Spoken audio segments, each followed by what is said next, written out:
We're now in the 34th Perek of Yeshayahu. So first of all, we're halfway through. We're on the second half of Yeshayahu, which, congratulations, Mazel Tov. But let's discuss what this Perek is really all about. So the subject of this Perek is that there's going to be a judgment against Edom and all the other nations, that there's going to come a day, and that day is going to see where you see Hashem's anger and Hashem giving retribution for all of what the Goyim did against us. Now, specifically, we're going to talk about what Hashem is going to do to Edom. Why specifically Edom? So Edom perhaps is a conglomerate of all Avodah Zarah, all people that are against us, like a general nation. The second is that Edom could be Amalek, and we know Kiyad al Kiska, that the Kisei, the HaKadosh Baruch Hu's presence in this world is never going to be in its completed form. Kiyad al Kiska, the Kis, like the Kisei, is not in its fullest form. The name of Hashem is in its fullest form. So from this pasuk, we have an understanding that Amalek is a thorn in the side of Klal Yisrael and Hashem, so to speak, and that we have to remove them. And we know that Edom's grandson was Amalek. So perhaps that's how we, kind of come to why Edom is so significant. But we know that we're in the galus of Edom right now. Edom is Rome. Somehow, historically speaking, when the Edomites were enslaved and they were we were able to conquer them, and there was one slave, Herod, who ultimately rose to power and built the Beis HaMikdash, or helped to create the beautiful edifice. Ultimately, the power of Rome was significant, and we are still reaping the consequences of that galus. And when that and that will be the final galus, and so that is where we come to right now. Others say that it doesn't specifically necessarily have to be Edom. It could be what's going to happen during the time of Gog and Magog, and it's just a very general terms. But another significant thing to notice, and this is something that if you kind of look through the psukim and we'll highlight, is that there's a lot of references to Masa Bereshis, to the creation of the world. And ultimately, when Mashiach comes, there's going to be a new creation. And so when these people go down, right, when Edom, and we're going to discuss it, what's going to happen is there's going to be a recreation of nature. We're all going to be different people. When you take apart a situation as grand as Mashiach coming, or just in our own lives, when you take apart a situation of something that happens, then oftentimes the significant element is that we become different people. And so the retribution and the vengeance that Hashem has for and against Edom perhaps highlights that then the heaven and the earth, everything changes. And it is our job to grab at what the potential means for when everything changes. Okay, so just to start. We have draw near nations, hear the people. What is the difference between a goy and an or ummah? So a goy has a home. A goy does not have a home, doesn't have a land, they're just general goyim. And Lu'umim, they're people, they are more Besra Mensch, they have exactly a level of a depth to their culture. And all of those, please listen, both of you guys, because what ultimately is going to happen, which is something that is special, which is that there's, the world, Tishma ha'aratum la'a, tevel v'chol tza'atzeha. So you guys listen, all you nations, listen, the aretz, remember aratum la'a, tevel v'yosheveva, naharos yimchao chaf yachad harim yiraninu. right? This is all part of what we say, and it is reminding us again of the Tevel. This is all Brias Ha'olam. This is the beginning of creation. So let the earth here and the world, just understand that there is something that's happening, and it is HaKadosh Baruch Hu's world, the people, the animals, the things that are growing inside, according to Mitzudos, that is really being referenced to. And HaKadosh Baruch Hu basically is, recreating Masa Bereshis. Ki ketzav Hashem al kol goyim v'chema al kol tzva'am. HaKadosh Baruch Hu has ketzav and chema. He's very angry, different kinds of anger, depending on who it is. And you should just know that HaKadosh Baruch Hu has decided that he is going to destroy them. That's it. You are done. Maybe in the war of Gog and Magog, but in any event, there is so much anger, and HaKadosh Baruch Hu is saying, you are done. It is generation upon generation of my anger for you, and now you're going to be ruined, and there's not going to be anything that you could do, right? And so again, Tzva'am, and now, B'chalaleihem yishlachu v'agreihem yaleh be'asham v'nam su harim medomam. And so what's going to happen is that, what happens when there's going to be a complete overhaul of society is that everyone is going to be dead. So there's going to be so many people that are dead, and the corpses are going to give off such a bad smell, and the blood is going to dissolve from their the mountains are going to dissolve from their blood. There's going to be so much death, and that's what we do when we have to recreate the world and start again. So there's going to have to be a lot of burial. The idea of not having a place of burial is an idea that is so terribly non-bekavadik to mace. We have mitzvos that are very significant about the laws of burying. We know that one of the major hallmarks of nisim that happened to the Bnei Israel is that they were able to bury, and that's why we have the Hatov HaMitiv. That's why we have that bracha, because the dead that of Yavne were able to be buried. Helping Yavne v'chachameha, they were able to be buried after a very, very long amount of time, and so it is significant that there's going to be so much death, so much despair. And then namoku kol tzva hashamayim. Now there's a reference to the shamayim, v'chol tzva'am, right? And then so all of the hosts of the heaven, they're all going to waste away. The heavens are going to be rolled up like a scroll. What does it mean to be rolled up like a scroll? Is that, when you don't like a story, so you roll it up and you disregard it. So here too, you know what? That's it. We're going to change the story. There's going to be a different narrative that's going to happen, and all of the things that they held to be true are going to just wither away, just like a fruit withers from the fruit tree.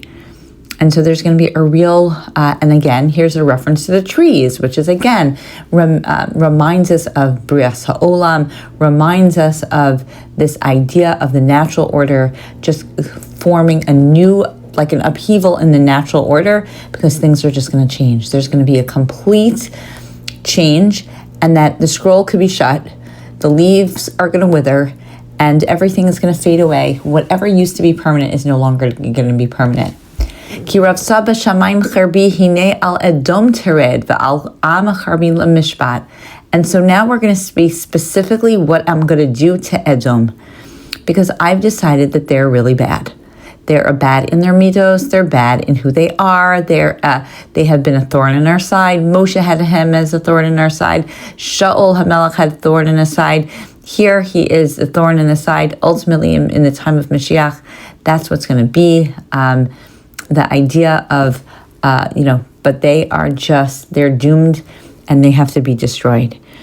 And HaKadosh Baruch Hu is going to take, and what is he going to do? Charav Hashem maladam.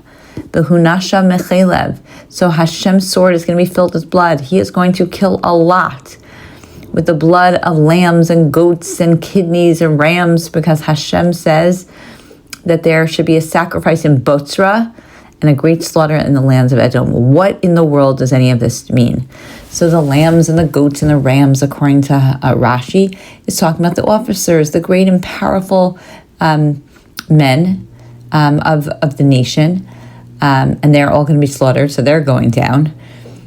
We know that what happened with Sancherib when he went down, but the idea, and then what is Batra?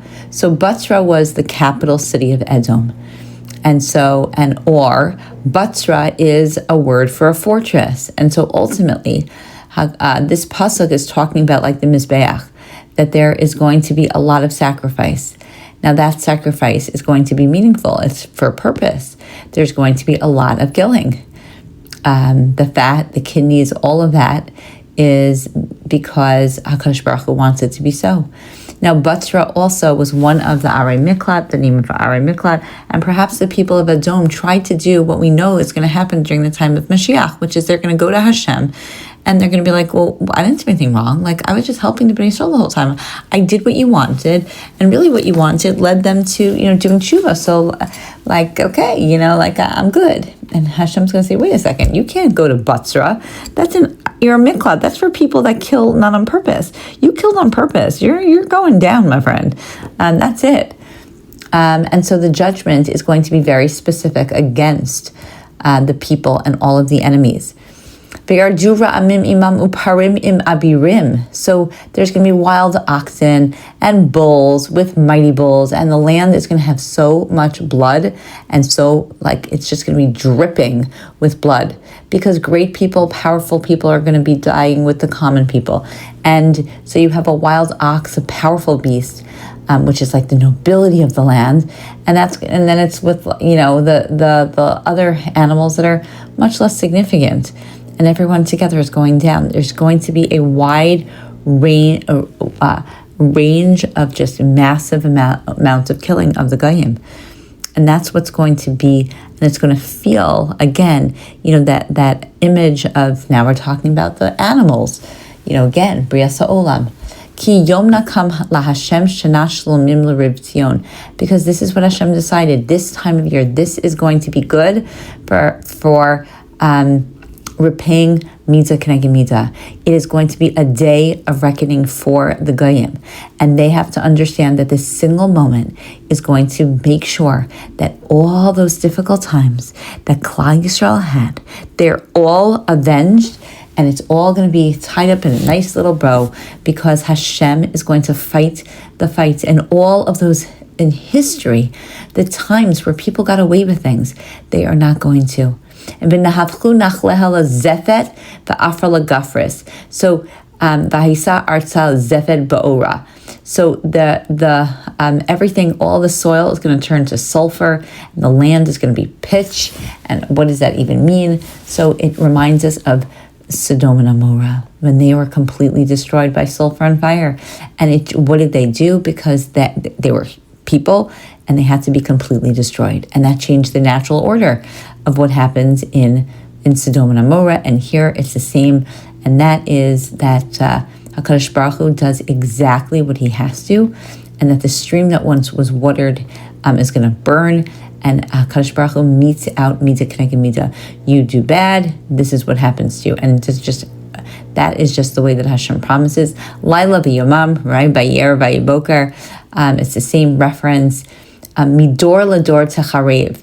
So from night to day, forever and ever, from generation to generation. What else is dor lador? So timchet zechar amalek is the same thing. And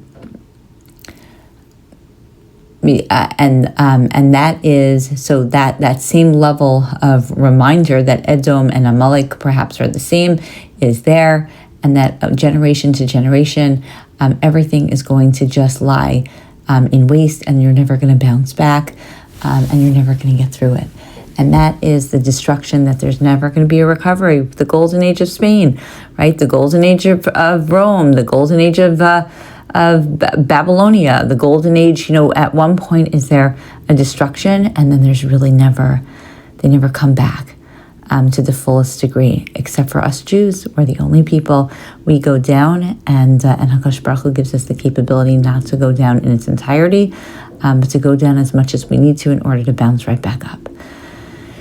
Now, the next few psukim talk about very interesting animals: the pelican, the hedgehog, the owl, the raven. What in the world is going on here? The orev, the kav, tov, abneha bohu.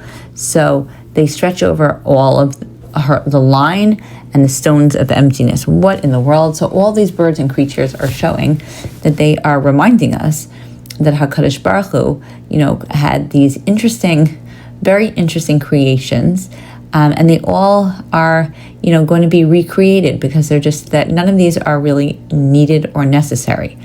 HaKadosh Baruch Hu says that the tohu vavohu is really just the idea of restarting. It's all the potential that we have inside, and ultimately, it's important to highlight that perhaps, all of these animals are coming out because they're all lovely, but they're not really as helpful, and everyone is able to kind of see it, and people there's nobody left to rule.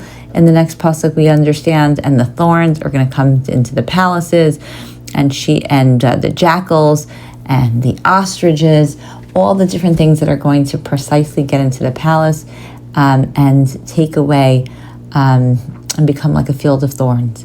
So the palaces might not be demolished, but things are growing inside, and they're certainly of no significance. And the wildcats and the hyenas and all these different animals. It mentions the lilis, which is like that female, almost a deity that has the equivalent of a girl satan, and really all of these are just destructive spirits. All of these are bad. They're species of animals. When we're thinking about like arov, there's certainly that this coming together in a natural way of animals, the nocturnal ones, and really it's just about understanding that all of these animals are not ones that we use today, and we don't need them, and it's just there's going to be a recreation, going with the idea again that that there's different snakes and all these different animals that are mentioned in the Torah, animals that are mentioned as kosher and non-kosher. These are importantly referenced animals, but nothing of significance that we would be missing them, because again, what's happening is there's going to be this recreation of the world, and HaKadosh Baruch Hu is going to be able to. And so what do we say? We say, Dershu ma'al Sefer Hashem makaruhu. So try to grab onto Hashem. Don't you go down like this just because they're goyim and they don't know what they're talking about. But you should be able, search for that book. Search for the book of details. Search for Hashem in your life. Search for that book that perhaps, of Bereshis that goes through Brias HaOlam. And that's really important. Who hipil lahem goral? He made a lot for them, and so there, just like Yisrael was divided by lot and was measured, with inheritance, and different shvatim got different portions. So too, Hashem is going to do that to Edom, and it's going to, it's going to be a wasteland, and it's going to be, absolutely chaotic, and it's going to be very hard to apportion the inheritance, and why? Because Edom is going to be completely wiped out, and so ultimately, that is something that is very significant. The idea really is that HaKadosh Baruch Hu loves us so much, he is going to torture Edom. This pasuk, the German Jews used to read right after they did kinos on Tisha B'Av, because it was very important to them, because this gives a little bit of hope. And they were just, they were really broken people.